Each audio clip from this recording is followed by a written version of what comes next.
Hello বন্ধুরা, আপনারা সবাই কেমন আছেন? আশা করি সবাই ভালো আছেন। তো আজকে আমি বাড়িতে বানালাম ইয়াকনি পোলাও রেসিপি, একদম বোম্বাইয়ের স্টাইলে। আপনারা কিন্তু লাস্ট পর্যন্ত অতি অবশ্যই ভিডিওটা দেখবেন। তো এই রেসিপিটা কিন্তু খুবই সুন্দর হয়। তো আমি যেভাবে বানাচ্ছি আপনারাও কিন্তু বাড়িতে ঠিক এভাবেই বানাবেন। তো চলুন রেসিপিটা দেখে নিই। সর্বপ্রথম আমরা চিকেনটাকে ভালো করে সাফ করে নিয়েছি। এর মধ্যে অল্প করে নুন, লঙ্কার গুঁড়ো দিয়ে দেব, আর অল্প করে ধনে জিরে ভাজা দিয়ে মিক্স করে রেখে দেব। তারপর কড়াইয়ের মধ্যে তেল দিয়ে, তেল যখন গরম হয়ে যাবে চিকেনগুলোকে দিয়ে ভালো করে লাল লাল করে ভেজে নেব। অনেকে কিন্তু কাঁচাই রান্না করে, কিন্তু আমি এভাবেই রান্না করব, লাল লাল করে ভেজে নেব। তো আপনারাও কিন্তু এভাবেই রেসিপিটা বানাবেন। তারপর লাল লাল করে ভাজা হয়ে গেলে তেলটাকে হাঁড়ির মধ্যে ঢেলে নেব। হাঁড়ির মধ্যে ঢেলে নিয়ে দুটো পেঁয়াজ কুচি করে আমি রেখে দিয়েছিলাম, সেই পেঁয়াজটাকেও লাল লাল করে ভেজে নেব। লাল লাল করে ভাজা হয়ে গেলে এর মধ্যে দিয়ে দেব 2 চামচ আদা রসুনের পেস্ট, তেজপাতা 3টে দিয়ে দেব, দিয়ে স্বাদ অনুযায়ী নুন দেব, লঙ্কার গুঁড়ো 1 চামচ, ধনে জিরে ভাজা 1 চামচ। হলুদ গুঁড়ো কিন্তু একদমই এই রেসিপিটাতে ইউজ করা যাবে না। তো মশলাটাকে আমি ভালো করে কষিয়ে নেব। মশলাটা কষা হয়ে গেলে এর মধ্যে কাঁচা লঙ্কা দিয়ে দেব। আপনারা যেরকম ঝাল খান সেই অনুযায়ী আপনারা কাঁচা লঙ্কা দিতে পারেন। তো আমি এখানে আলুটাকে কেটে রেখে দিয়েছিলাম, ধুয়ে পরিষ্কার করে। এটাকে দিয়েও আমি 5 মিনিট ভালো করে কষিয়ে নেব। তো এখানে আমি কিছু গরম মশলা নিয়েছি, দালচিনি, গোলমরিচ, ধনে, মৌরি, জিরে, সাদা গোলমরিচ, লং, স্টার মশলা নিয়েছি। তো এগুলোকে আমিও এর মধ্যে ঢেলে দেব। তো আপনারা যদি চান তো কাপড়ের মধ্যে বেঁধেও দিতে পারেন। তো এই মশলা দিয়ে ভালো করে কষিয়ে নেব। কষা হয়ে গেলে ভাজা চিকেনগুলোকেও দিয়ে 2 মিনিট কষিয়ে নেব।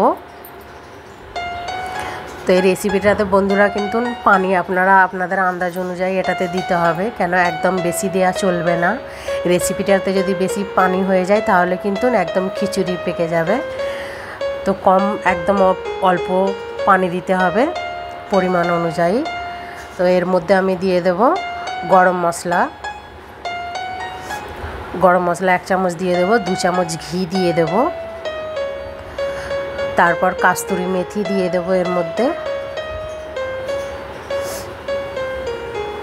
তো এখানে আমি 2টো টমেটোর কুচি করে রেখে দিয়েছিলাম, টমেটোর কুচিটাকেও দিয়ে দেব, দিয়ে ঢাকা দিয়ে 5 মিনিট ফুটতে দিয়ে দেবো। যখন ফুটে যাবে এখানে আমি চাল ধুয়ে রেখে দিয়েছিলাম, চালটাকেও আমি দিয়ে দেবো এর মধ্যে, দিয়ে ঢাকা দিয়ে 10 মিনিট রান্না করে নেব।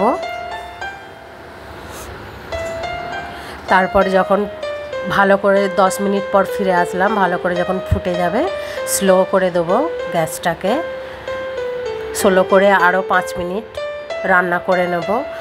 তো এখানে দেখতে পাচ্ছেন কত সুন্দর এটা ঝুরঝুরে হয়েছে, ঠিক এরকমটাই হবে। এর মধ্যে কিন্তু পানিটা আপনাদের আন্দাজ অনুযায়ী দিতে হবে। তো ঠিক এরকম একটা ঝুরঝুরে রেসিপিটা হবে একদম। তো এখানে দেখতে পাচ্ছেন আমাদের ইয়াকনি পোলাও রেসিপি একদম রেডি হয়ে গেছে। তো আপনাদের কেমন লাগলো এই রেসিপিটা অতি অবশ্যই কমেন্টে জানাবেন। আর যারা যারা আমাদের এই চ্যানেলটিকে সাবস্ক্রাইব করেননি, আমাদের চ্যানেলটিকে সাবস্ক্রাইব করে দেবেন। যাবার আগে একটা লাইক অতি অবশ্যই দেবেন। তো দেখা হবে নেক্সট ভিডিওতে।